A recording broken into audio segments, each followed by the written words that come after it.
सामाजिक तत्व वो जुड़ गए थे, जिनके द्वारा भारी उन्माद मचाया गया और कई तरह की संपत्तियों का नुकसान कराया गया।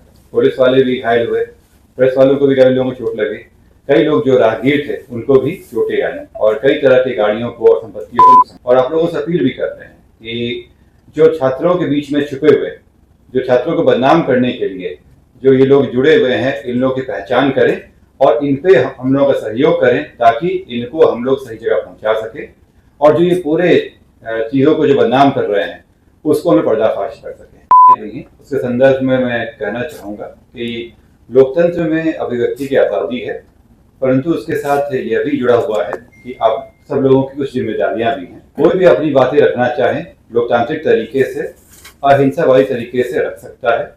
उसके लिए समुचित जगह दिया गया है जहां वो अपनी बातें रख सकते हैं और उनकी बातों को जो संबंधित व्यक्ति हैं उनके तक पहुंचाने का भी सिस्टम बना हुआ है। कुछ जगह हैं जो जहाँ पे निषेधाज्ञा लगा रहता है, चुनाव का समय भी चल रहा है, तो इन चीज़ों में जो कुछ धरने प्रदर्शन होते हैं उससे कुछ नियम होते हैं और उसका पालन करना आवश्यक है। सबसे परम है कि जो घटनाएं हों, जो धरना प्रदर्शन हो, वो शांतिपूर्वक ढंग से और अहिंसा तरीके से हो। जो हाल फिलहाल में घटनाएं हुई थी वो देख के लग रहा था कि छात्रों के साथ सामाजिक तत्व वो जुड़ गए थे, जिनके द्वारा भारी उन्माद मचाया गया और कई तरह की संपत्तियों का नुकसान कराया गया। पुलिस वाले भी घायल हुए, प्रेस वालों को भी कई लोगों को चोट लगी, कई लोग जो राहगीर थे उनको भी चोटें आई और कई तरह की गाड़ियों को और संपत्तियों को नुकसान। ऐसे लोगों को हम लोगों ने चिन्हित भी किया है और उनके कृत्य करते हुए वीडियो जो हम लोग अवेलेबल हुआ है वो आप लोग साझा भी कर रहे हैं और आप लोगों से अपील भी कर रहे हैं कि जो छात्रों के बीच में छुपे हुए, जो छात्रों को बदनाम करने के लिए जो ये लोग जुड़े हुए हैं, इन लोगों की पहचान करें और इन पे हम लोगों का सहयोग करें ताकि इनको हम लोग सही जगह पहुंचा सके और जो ये पूरे चीज़ों को जो बदनाम कर रहे हैं उसको हमें पर्दाफाश कर सकें। साथ ही मैं अपील करूंगा कि जो अभिभावकगण हैं वो अपने बच्चों को समझाएं कि अभिव्यक्ति का सही तरीका क्या है और क्या एहतियात बरतें ताकि उनका भविष्य बर्बाद ना हो।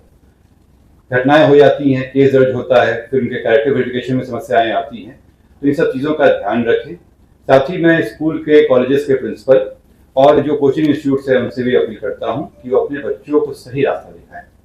हिंसा का रास्ता बिल्कुल भी बर्दाश्त नहीं किया जा सकता, वो सही भी नहीं है। आप सबों से मैं अपील भी है कि हम लोगों के बीच में जो इस पटना शहर को बदनाम करने के लिए जो असामाजिक तत्व आए हुए हैं उन सभी को आप लोग पर्दाफाश करें और उन पर हम लोग कार्रवाई करें। बाकी मैं आप लोगों को एश्योरेंस देता हूँ कि जो भी शांतिपूर्वक ढंग से अपनी बातें रखना चाहते हैं उन्हें अलाउड है, उन्हें पूरी सहयोग दी जाएगी। साथ ही साथ कल जिस तरह का बुलाया गया है, अगर किसी के साथ भी जबरदस्ती की जाएगी तो उस पर हम लोग कार्रवाई करेंगे और ये स्वेच्छा पर निर्भर करेगा कि कल का जो बंद है वो उसमें सहयोग लेना चाहते हैं या नहीं लेना चाहते हैं। उन सभी की सुरक्षा हमारी जिम्मेवारी है और हम सभी को सुरक्षा देंगे। आप लोगों के माध्यम से सभी जो छात्रगण हैं और सम्मानित उनके अभिभावकगण हैं उनके लिए एक अपील की तरह जो है हम लोग के लिए प्रेस ब्रीफिंग बुलाए हैं। लोकतंत्र में देखिए एक बहुत ही क्लियर बात है कि लोकतंत्र में सभी को ये अधिकार है, मौलिक अधिकार है कि वो अपनी बात को रखें शांतिपूर्ण तरीके से और उसमें कहीं कोई कठिनाई नहीं है। और छात्र तो खैर इस देश के भविष्य हैं, उनके लिए हम लोग सदैव तत्पर हैं। जिला प्रशासन हमेशा तत्पर है कि उनकी जो मांगे हैं या उनके जो संवाद स्थापित करके जो भी वो चीज़ें करना चाहते हैं उसको सही लेवल तक पहुंचाना, हम सब लोग उसके लिए तत्पर हैं बिल्कुल। लेकिन ये भी ऑब्जर्व आप लोग भी कर रहे होंगे कि छात्रों के बिहाफ में, छात्रों के आड़ में बहुत सारे ऐसे तत्व आ जाते हैं जो तोड़फोड़, हिंसक तरीके से, और आप ये भी देख रहे होंगे कि उसमें बहुत सारे ऐसे हैं जो सार्वजनिक संपत्ति है, निजी संपत्तियों का नुकसान करना, हिंसक वारदात करना, इस तरह की चीज़ें जो ऑब्जर्वेशन में आ रही हैं, जो कतिपय भी कहीं से भी जो है वो ग्राह्य नहीं है और इसके लिए जो है बिल्कुल कठोर कार्रवाई उस पर जो है की जाती है। तो आप लोगों के माध्यम से जस्ट मैं ये कहना चाहता हूँ, अपना शहर है, पटना शहर है और इसको और बेहतरीन बनाने के लिए हम सभी लोगों का समन्वित प्रयास होना चाहिए। जितनी भी सार्वजनिक संपत्ति है वो सब हम सभी लोगों का है, सभी को ये चीज़ समझना चाहिए। और इस प्रकार के जो असामाजिक तत्व हैं जो कि विधि व्यवस्था को डिस्टर्ब करना चाहते हैं या छात्रों की आड़ में, जो भोले भाले छात्र हैं उनकी आड़ में आके जो है किसी भी प्रकार का नुकसान करना चाहते हैं, हिंसा फैलाना चाहते हैं, उन सभी या तोड़फोड़ करना चाहते हैं तो उन सभी लोगों से सावधान रहने की काफ़ी आवश्यकता है और निंदनीय कृत्य है ये। हम लोग आप लोगों के माध्यम से सभी छात्रों को और खासकर अभिभावक जनों को भी, जो सम्मानित अभिभावक जन हैं, उन सभी से भी अनुरोध करना चाहते हैं कि अपने बच्चों का मार्गदर्शन करें, उनको समझाएं और उसके साथ ही ये भी बहुत आवश्यक है कि ये चीज़ ध्यान रखें कि किसी प्रकार का अफवाह में या किसी प्रकार की हिंसक या तोड़फोड़ जैसी घटनाओं में आपका बच्चा जो है उसमें नहीं जाए। ये मार्गदर्शन बच्चों को करते रहना चाहिए, गार्जियंस को। इसके साथ ही लास्ट चीज़ ये है कि हम लोग बिल्कुल आप लोगों के माध्यम से सभी बच्चों का, सभी विद्यार्थी छात्रगण छात्रागण जो हैं उनसे बिल्कुल अपील करते हैं कि आपको जो भी अपनी बात रखनी हो, आपकी जो भी जायज़ मांग है, उसके लिए हम लोग सदैव तत्पर हैं। बिल्कुल आपकी बातों को रखा जाएगा, आपके साथ संवाद स्थापित करने के लिए पूरा जिला प्रशासन हमेशा तत्पर है।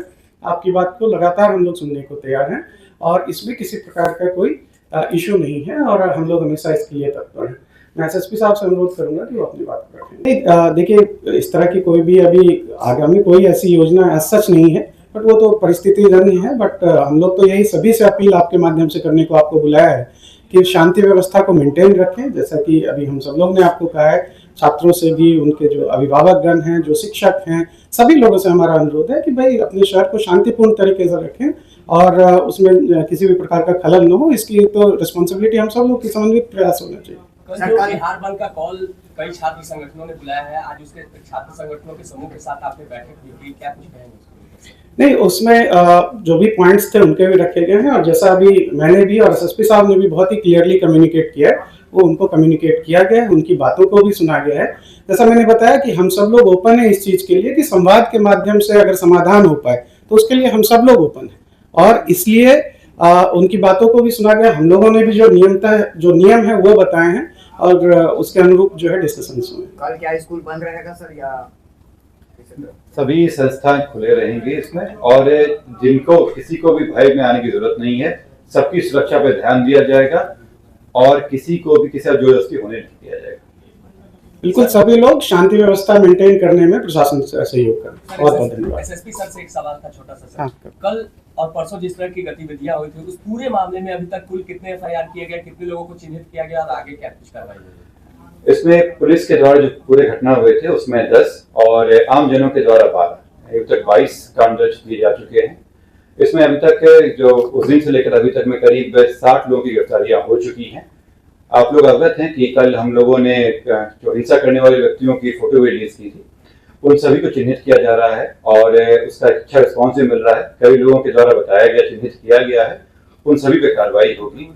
हम आप लोगों से बताना भी चाहेंगे कि वैसे ही व्यक्तियों पे कार्रवाई की जा रही है जिनका हिंसा करते हुए फोटो और वीडियो अवेलेबल है और हमने ये सार्वजनिक रूप से आप लोगों के सामने रखा है और वैसे ही व्यक्तियों को उनको अच्छी जगह पहुंचाया जाएगा। सर, इसकी पहचान कैसे की जा रही है? सीसीटीवी फुटेज है या और? देखिए, शहर में आप सब लोग भी थे, कई लोगों के साथ कैमरे भी थे, शहर में जगह जगह पर कैमरा भी लगा हुआ है, उन सभी को खंगाला गया है और अभी कार्रवाई चल भी रही है। उन सब में जो व्यक्ति हिंसा में शामिल थे उनको चिन्हित करते हुए हिंसा करते हुए जो फोटो है वो दिया गया है और जो पब्लिक से अपील की गई थी और पब्लिक का रिस्पांस भी अच्छा आ रहा है और हम लोग उनको आइडेंटिफाई कर रहे हैं और उन पे कार्रवाई की जाएगी। सोशल साइट पर भी हिंसा से जुड़े हुए कई वीडियो वायरल किए जा रहे हैं, उसको लेकर क्या कुछ पुलिस से कार्रवाई? देखिए, सोशल मीडिया पे भी हम लोग नजर रखे हुए हैं और जिन लोगों के द्वारा भी उकसाने का भी काम किया गया, भले ही वो सामने आए हो या नहीं आए हो, पर उकसाने का कार्य किया गया है, उन पे भी जो कार्रवाई है वो चलेगी और उनको भी इसके लिए जवाबदेही तय की जाएगी। सार्वजनिक जगहों पर इनके पोस्टर बैनर भी लगाए जाएंगे? देखिए, हमारा पर्पस से ये है कि उनको आइडेंटिफाई किया सके ताकि उन पे कार्रवाई हो और इसलिए जो करना हो वो करेंगे हम लोग। हमारा पर्पस ये नहीं है कि जगह जगह पे देना, परंतु अगर आवश्यकता पड़ेगी तो हम लोग विचार करेंगे। कोचिंग संचालकों को क्या कोई पत्र भी प्रशासन की ओर से दिया गया है कुछ विशेष?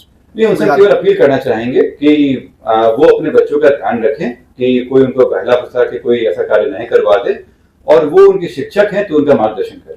सर, का एक वर्जन था कि बाहर से भी कुछ लोग आए हैं, तो अभी तक क्या पता चला है कि किस राज्य से आए हैं या कहीं और दूसरी जगह से उन्हें बुलाया गया? जो अभी तक आया है उसमें कई लोग हैं जो बाहर से आए थे यहाँ पे और उन लोगों ने इसमें पार्टिसिपेट किया है।